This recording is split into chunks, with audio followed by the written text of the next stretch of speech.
23 मार्च को हर साल पाकिस्तान में पाकिस्तान दिवस मनाया जाता है। खुशियों के गीत गाए जाते हैं, इसीलिए वहाँ पर अलग-अलग जगह पर कार्यक्रम होते हैं। ठीक ऐसा ही कार्यक्रम मनाया जा रहा था इंडिया के अंदर।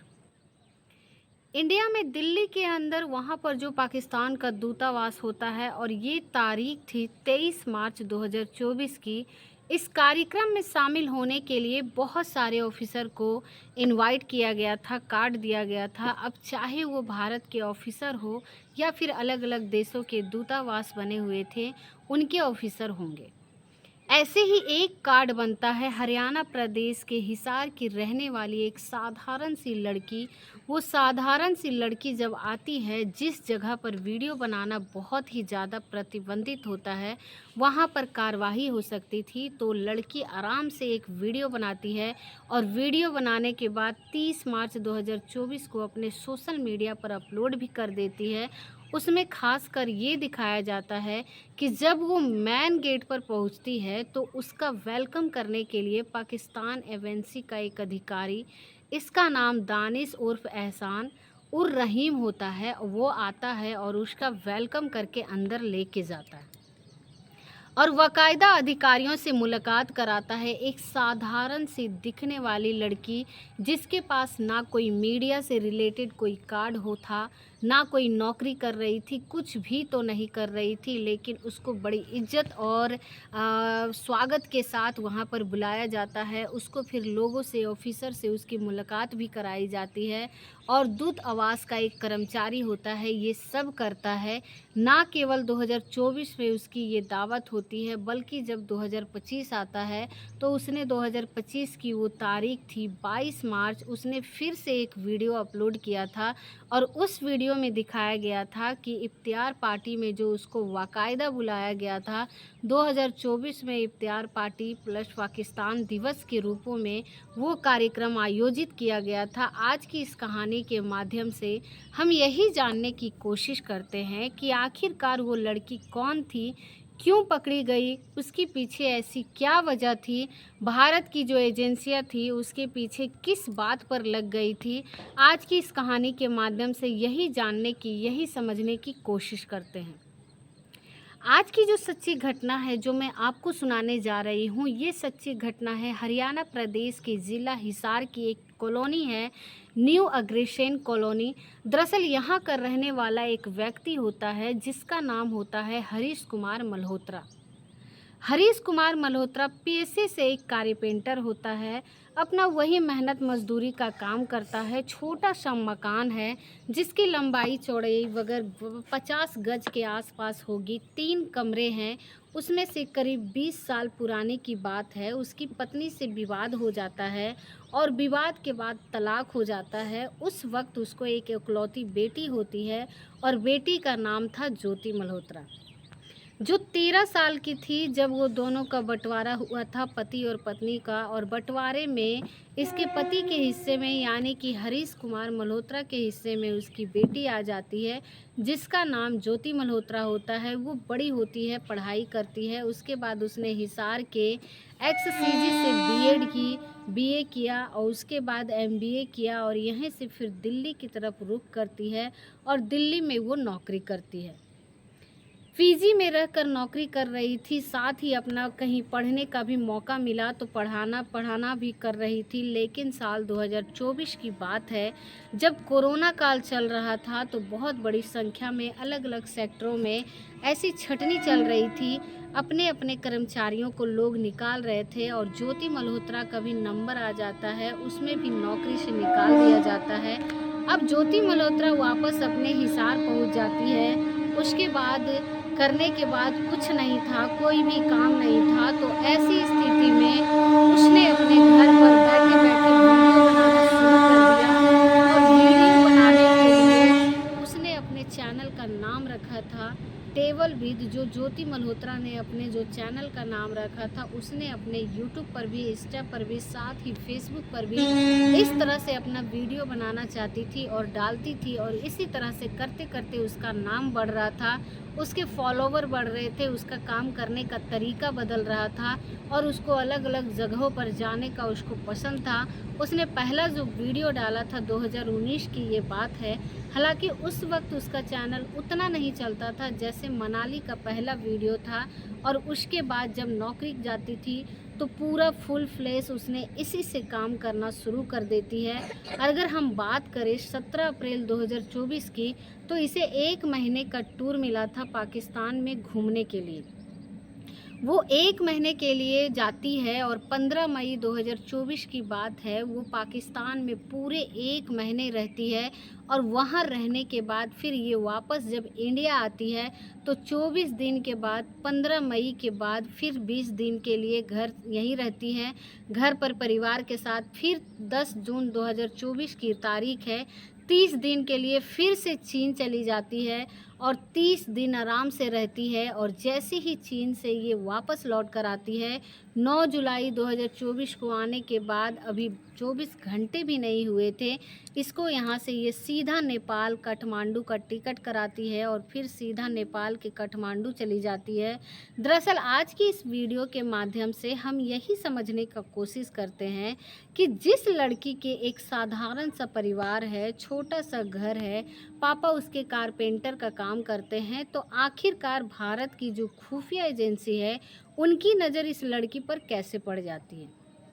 दरअसल भारत और पाकिस्तान के रिश्ते बिल्कुल भी अच्छे नहीं हैं, भारत और चीन के भी रिश्ते अच्छे नहीं हैं, लेकिन इस लड़की को बड़े ही आसानी से वीज़ा मिल जाता है, वो भी एक महीने के लिए।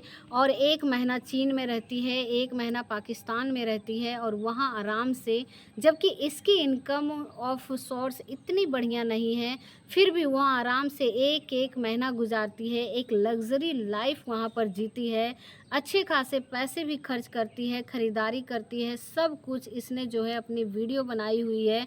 उन वीडियो में साफ-साफ देखा जा सकता है ऐसी ज्योति जो कि ज़्यादा कोई नौकरी वग़ैरह नहीं, छोटा-सा मकान है, पिता उसके कारपेंटर का काम करते हैं, यूट्यूब से उसको महज़ 15 से 20 हज़ार, इससे ज़्यादा इनकम होगी नहीं, लेकिन वो इतना कम पैसे होने के बावजूद भी उसका रहन-सहन बहुत ही ठाट-बाट के साथ रहती है। ऐसे ही पाकिस्तान की जो दूतावास है भारत के अंदर, दिल्ली के चाणक्यपुरी में, वो वहाँ पर इसको 23 मार्च 2024 को इसकी वेलकम करता है।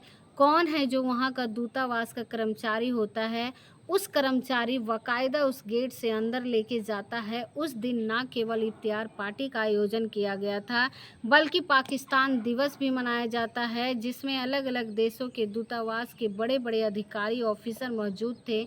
इंडिया के भी बड़े-बड़े ऑफिसर उसमें मौजूद थे, लेकिन एक साधारण सी दिखने वाली इस लड़की को वहाँ बुलाया जाता है, उनको ऐसा स्वागत किया जाता है जैसे कि वो बहुत बड़ी अधिकारी हो। इनका वेलकम करता है, उनका नाम दानिश उर्फ एहसान उर रहीम होता है, जो कि भारत सरकार ने इसको भारत छोड़ने का आदेश दिया था। और 13 मई 2025 को जब कश्मीर के पहलगाम के वैसन घाटी में सेनानी होते हैं, टूरिस्ट होते हैं, उन पर 3 आतंकवादियों ने लगभग 25 से 28 टूरिस्ट को चुन-चुन कर उनकी हत्या कर दी थी और बोला गया था कि जाकर मोदी से कह देना ये सब कुछ हुआ है। उसके बाद फिर भारत और पाकिस्तान के रिश्ते आपस में इतने बिगड़ जाते हैं बहुत ज़्यादा और युद्ध की स्थिति पैदा हो जाती है और 6-7 मई 2025 की रात को भारत ने स्ट्राइक किया और स्ट्राइक करने के बाद पाकिस्तान के 9 अलग-अलग ठिकानों पर, जो वहाँ जहाँ आतंकवादियों को प्रशिक्षण ट्रेनिंग दी जाती है, वहाँ पर आतंकवादियों के उन ठिकानों को कब्ज़ा किया गया और पूरा काम किया गया। और इसी के साथ 13 मई 2025 को भारत के अंदर जो पाकिस्तान का दूतावास बना हुआ था, वहाँ का रहने वाला कर्मचारी दानिश उर्फ एहसान उर रहीम, इसके लिए साफ आदेश कर दिए जाते हैं जितनी जल्दी हो सके भारत छोड़ दो। इसको नॉन ग्रेटा घोषित कर दिया गया था कि आप यहाँ से, भारत सरकार ने जितनी जल्दी हो सके निकल जाओ। अब इस व्यक्ति ने, इस ऑफिसर के जो संपर्क में आते हैं, बहुत सारे लोग होते हैं, उनसे बातचीत होते हैं, बड़े देर तक बातें होती है, तो उनके बारे में भी खुफिया एजेंसी ये पता निकालने में लगी हुई थी कि आखिरकार वो कौन है, क्या है, जो उसकी गतिविधियाँ थी पहलगाम में जो आतंकवादी हमला होता है उसमें ऐसा दावा किया जा रहा था, ऐसा बताया जा रहा था, मीडिया रिपोर्ट ये कहती है कि कहीं न कहीं दानिश उर्फ रहमान उर्फ रहीम इसका भी कहीं न कहीं कोई न कोई संदिग्ध भूमिका इसकी है। इसीलिए वो भी जांच के घेरे में था और जो भारत के एजेंसियों की जांच पड़ताल में जुट जाती है और ऐसे ही इस ज्योति मल्होत्रा का नाम भी सामने आ जाता है। जब ज्योति मल्होत्रा पाकिस्तान के टूर पे गई हुई थी घूमने के लिए, तो वहाँ पर एक साधारण सी ये यूट्यूबर होती है और साधारण सी यूट्यूबर होने के बावजूद भी पाकिस्तान के पूर्व प्रधानमंत्री नवाज शरीफ की बेटी, जो कि पाकिस्तान के अंदर पंजाब का एक प्रांत है, स्टेट है, वहाँ की मुख्यमंत्री मरियम नवाज शरीफ उसका बाकायदा इंटरव्यू कर लेती है, उससे बातचीत करती है। जबकि ऐसे लोगों से मिलना, मंत्रियों से मिलना, मुख्यमंत्री से मिलना किसी साधारण व्यक्ति की बस की बात नहीं है, लेकिन ये आराम से मिलती है। और अब ये खुफिया एजेंसियों की जब इस लड़की पर, ज्योति मल्होत्रा पर नज़र पड़ती है, तो इसके बारे में जब जानकारी जुटाने की कोशिश की तो पता चलता है कि ये पाकिस्तान के कई लोगों से बातचीत करती थी। अब चाहे वो स्नैपचैट हो या व्हाट्सएप के माध्यम हो या किसी अन्य माध्यम से हो, ऐसी चीज़ें जहां से रिकॉर्ड मिलना आसान नहीं था, लेकिन खुफिया एजेंसियों के लिए ये सब कुछ मामूली चीज़ होती है। अब इसके बारे में जब जानकारी जुटाना शुरू किया तो भारत की जो एजेंसियां थी वो हरियाणा पुलिस से उन्होंने संपर्क साधा। उन्होंने कहा कि आपके जो हरियाणा के हिसार का एक जगह है, वहाँ की रहने वाली एक लड़की है ज्योति मल्होत्रा, दरअसल उसके बारे में कुछ जानी जुटाने की कोशिश करो और उसके बारे में देखो कहीं कुछ ऐसा तो नहीं है। फिर डीएसपी जितेंद्र कुमार ने नेतृत्व में एक टीम बनाई और इस लड़की को पूछताछ के लिए बुलाया जाता है। पूछताछ के बुलाने के बाद इससे बातचीत की जाती है। शुरुआत में लगता है कि ऐसी कोई बात नहीं है, लेकिन जब इसे फिर से जांच की जाती है तो आखिरकार 15 मई 2025 को इस लड़की को हिरासत में ले लिया जाता है और बाकायदा कोर्ट से 5 दिन का रिमांड लिया जाता है। अब इसके चाचा हो या फिर इसके पिता हो या फिर खुद ज्योति मल्होत्रा हो, इनका मोबाइल भी कब्जे में ले लिया जाता है, साथ ही लैपटॉप भी कब्जे में ले लिया जाता है। अब जब इसकी गहनता से जांच पड़ताल की जाती है तब कुछ चीज़ें, कुछ सुराग ऐसी मिलते हैं ज्योति मल्होत्रा के खिलाफ, जिनके लिए भी हालांकि पुलिस ने कुछ खास साफ तौर पे बोलने से तो इनकार कर दिया गया है क्या क्या ऐसी चीज़ें हैं, लेकिन उन्होंने ये ज़रूर कहा है कि कुछ ऐसी जानकारियाँ उसके अंदर मिली है जिसके भविष्य में इसका खुलासा भी किया जाएगा। और इस लड़की को अभी जांच पड़ताल चल रही है। दरअसल इस लड़की ने 2023 में वीज़ा के लिए पाकिस्तान जाने के लिए अप्लाई किया था और एक दिन उसमें ऐसा भी बताया जाता है कि एक टूर ऐसा भी होता है कि सुबह से जाकर शाम को एक द्वार साहिबा से वहाँ के दर्शन करने के लिए टूरिस्ट जा सकते हैं, लेकिन जब सुबह जाकर शाम को वापस आ सकते हैं तो उसके लिए किसी वीज़ा की ज़रूरत नहीं पड़ती है, लेकिन फिर भी उसके लिए अप्लाई करना पड़ता है। ज्योति मल्होत्रा एक यूट्यूबर के साथ वहाँ पर गई थी सुबह से शाम तक, लेकिन जब ये जाती है तो वहाँ का ऐसा बखान करती है जैसे पाकिस्तान बिल्कुल दूध का धुला हो, वहाँ पे कोई कमी नहीं है, वहाँ के लोग बहुत अच्छे अच्छे हैं। इतने तारीफ़ किए, इतने फूल बांध दिए बहुत ज़्यादा उसके, फिर से ये अप्लाई करती है तो दानिश उर्फ रहमान रहीम में संपर्क में आ जाती है और उसमें बहुत सारी बातें करना शुरू कर देती है। उसके बिल्कुल ऐसे बहुत अच्छी दोस्ती हो जाती है, दोस्ती से भी ज़्यादा हो सकता है तो खैर जांच के बाद ही स्पष्ट हो सकेगा। लेकिन दानिश ने ए अली रहमान नाम से एक व्यक्ति होता है जो पाकिस्तान का रहने वाला होता है, उनसे इसकी मुलाकात होती है और जब ये पाकिस्तान लड़की पहुंचती है तो आली रहमान बनाओ तो ऐसे मीडिया रिपोर्ट में आता है कि अब इस लड़की ज्योति मल्होत्रा की रहने का, खाने का, पीने का, घूमने का सब इंतज़ाम सब कुछ हो जाता है। जहाँ पर लोग मोबाइल नहीं निकाल सकते हैं, कई ऐसी बड़ी बड़ी प्रतिबंधित जगह होती है। यदि आप दिल्ली के चाणक्यपुरी जाएंगे जहाँ पर अलग अलग देशों के दूतावास बने हुए हैं, वहाँ साफ लिखा होता है कि फ़ोटोग्राफ लेना, वीडियो बनाना बिल्कुल प्रतिबंधित है। ऐसी जगह पर जाती है और वीडियो बनाती है और इसे कोई नहीं रोकता है, ना कोई टोकता है, ना ही कोई कुछ होता है, ना ही कोई इसे डाँटता है।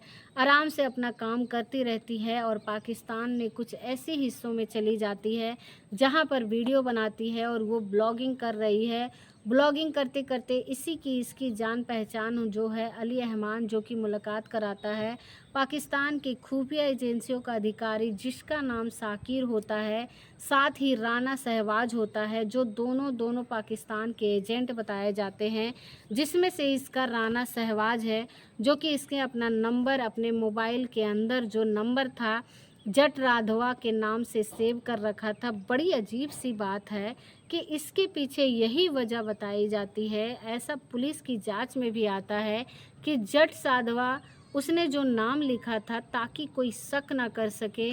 राना शहबाज उसका अगर असली नाम लिखती, पाकिस्तान लिखती, तो शायद कोई इतना शक नहीं करता, लेकिन उसका असली नाम ना लिख के दूसरा नाम, अब जब यहाँ वहाँ पाकिस्तान घूम के आती है तो घूमने के बाद यहाँ से भारत से ये जानकारियाँ देना शुरू कर देती है। साथ ही इसने जो यूट्यूब फेसबुक पर अपना जो प्लेटफॉर्म बनाए हुए थे, सबसे पहले थोड़ी सी बात हम इस पर भी करना चाहेंगे। इंस्टा पर इसके 17 मई 2025 को 13,31,000 फॉलोअर्स होते हैं और एक दिन बीतता है जैसे ही सोशल मीडिया पर इसका नाम ज्योति मल्होत्रा का बहुत ही तेज़ी के साथ वायरल होना शुरू हो जाता है।